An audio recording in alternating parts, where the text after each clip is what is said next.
നമസ്കാരം, വള്ളുവനാട് ന്യൂസിലേക്ക് സ്വാഗതം. ദുരിതം പേറി ഡയാലിസിസ് രോഗികൾ. ഒരു മാസത്തോളമായി പെരിന്തൽമണ്ണ ജില്ലാ ആശുപത്രിയിലെ ഡയാലിസിസ് വിഭാഗം പ്രവർത്തനരഹിതം. ജില്ലാ ആശുപത്രിയെ ആശ്രയിക്കുന്ന രോഗികൾക്ക് സ്വകാര്യ ആശുപത്രിയിൽ പണം നൽകി ഡയാലിസിസ് നടത്തേണ്ട അവസ്ഥയാണ്. അറ്റകുറ്റപ്പണികൾക്കായി ഒരാഴ്ച അടച്ചിടുമെന്ന് പറഞ്ഞ ഡയാലിസിസ് കേന്ദ്രം മാസങ്ങളായി അടഞ്ഞുകിടക്കുകയാണ്. സ്ഥിരമായി ഡയാലിസിസ് ചെയ്യുന്ന നിർധന രോഗികൾക്ക് തീരാദുരിതം സമ്മാനിച്ച പെരിന്തൽമണ്ണ ജില്ലാ ആശുപത്രിയിലെ ഡയാലിസിസ് സെന്റർ ഒരു മാസത്തിലേറെയായി പൂട്ടിയിട്ടിരിക്കുകയാണ്. രോഗികളുടെ ജീവൻ വെച്ചുള്ള കളി അതിരുവിടുന്നു എന്ന ആക്ഷേപത്തിലാണ് രോഗികളുടെ ബന്ധുക്കൾ. ആരും വളരെ വിഷമത്തിലാണെന്നല്ല, ഓരോ പേഷ്യന്റും നല്ല ബുദ്ധിമുട്ടിലാണ്. ഓരോ ഹോസ്പിറ്റലിൽ വെയിറ്റ് കൂടുതൽ എടുക്കാൻ കഴിയുന്നില്ല. ഓരോരുത്തർക്കും ഓരോ പ്രശ്നങ്ങളായിട്ട് അങ്ങനെ പറയുന്നുണ്ട്. അപ്പൊ പെട്ടെന്നൊന്ന് റെഡിയാക്കിയാല് വലിയ ഉപകാരമായിരുന്നു. അങ്ങനെ ഷിഫ്റ്റിൽ 16 പേരുണ്ട്, 8-8 പിന്നെ അങ്ങനെ മൊത്തത്തിൽ ഒരു 24 പേഷ്യന്റ് എന്തായാലും ഉണ്ട്. ആ 24 പേഷ്യന്റിന് ഓരോരോ ഹോസ്പിറ്റലുകൾക്കായിട്ട് ഷിഫ്റ്റ് ചെയ്തിട്ടാണ്. ബാങ്കിന്റെ പ്രശ്നത്തിന്റെ പേരിലാണ് ഇപ്പോൾ നിർത്തിവെച്ചത്. പക്ഷെ ഞങ്ങൾ ഇടയ്ക്കിടയ്ക്ക് ചെന്ന് നോക്കുമ്പോൾ അടുത്ത ആഴ്ച അങ്ങനെ അവർ പറയുന്നുണ്ട്. ഇതുവരെ ഒന്നും റെഡി ആയിട്ടില്ല. അപ്പോൾ ഒരു മാസമായി. കാരണം മെഡിസിനും ബില്ലും ഒക്കെപ്പാട് ഞങ്ങളെ കൊണ്ട് താങ്ങുന്നില്ല. നല്ലൊരു സംഖ്യ വരുന്നുണ്ട് ഞങ്ങൾക്ക്, ടെസ്റ്റുകളായിട്ടും ഒക്കെ. ഇതിൻ്റെ ഇടയിൽ എന്തെങ്കിലും ബുദ്ധിമുട്ട് വന്നാൽ അപ്പം അതിന് വേറെ പൈസ വേണം. ഇവിടെ ആകുമ്പോൾ നമുക്ക് മരുന്നൊക്കെ ഇൻഷുറിൽ അങ്ങനെ പോകും.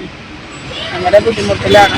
വെള്ളസംഭരണി മാറ്റാൻ ഒരാഴ്ചത്തേക്ക് നിർത്തിവെച്ച ഡയാലിസിസ് യൂണിറ്റിന്റെ പ്രവർത്തനമാണ് ഒരു മാസം പിന്നിട്ടിട്ടും തുറന്ന് പ്രവർത്തിപ്പിക്കുന്നതിൽ അധികൃതരുടെ ഭാഗത്തുനിന്ന് വൻ വീഴ്ച സംഭവിച്ചത്. യൂണിറ്റ് അടച്ചുപൂട്ടിയതോടെ സ്ഥിരമായി ഡയാലിസിസ് ചെയ്യുന്ന ഒട്ടേറെ രോഗികളെ പെരിന്തൽമണ്ണയിലെ 5 സ്വകാര്യ ആശുപത്രികളിലേക്ക് അയച്ചിരിക്കുകയാണ്. ജില്ലാ ആശുപത്രിയിൽ സൌജന്യമായി 2 ഷിഫ്റ്റിലായി 16 പേർക്ക് വീതമാണ് ദിവസവും ഡയാലിസിസ് ചെയ്തിരുന്നത്. ഈ രോഗികൾ ഇപ്പോൾ പണം നൽകിയാണ് സ്വകാര്യ ആശുപത്രിയിൽ ഡയാലിസിസിന് വിധേയമാകുന്നത്. 10 ദിവസത്തേക്ക് എന്ന് പറഞ്ഞാണ് രോഗികളെ സ്വകാര്യ ആശുപത്രിയിലേക്ക് ഡയാലിസിസിന് അയച്ചത്. എന്നാൽ സ്വകാര്യ ആശുപത്രികളിൽ ഒരു മാസമായി വൻ തുക നൽകിയാണ് എല്ലാവരും ഡയാലിസിസ് ചെയ്തു വരുന്നത്. കിഡ്നി രോഗം ബാധിച്ചതോടെ പലരും ചികിത്സയ്ക്ക് വൻ തുക ചിലവഴിച്ച് സാമ്പത്തികമായി ഞെരുങ്ങിക്കഴിയുന്ന നിർധനരാണ്.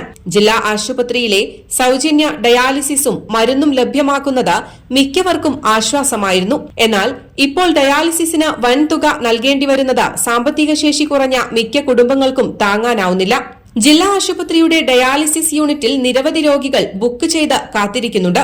ഡയാലിസിസ് യൂണിറ്റിന്റെ പ്രവർത്തനത്തിന് ആവശ്യമായ ജീവനക്കാർ ഉണ്ടെങ്കിലും ചില്ലറ സാങ്കേതിക തകരാറ് പരിഹരിക്കുവാൻ കാലതാമസം വരുന്നത് രോഗികളുടെ ജീവൻ വെച്ചുള്ള കളിയാണെന്നാണ് രോഗികളുടെ ബന്ധുക്കൾ ആരോപിക്കുന്നത്.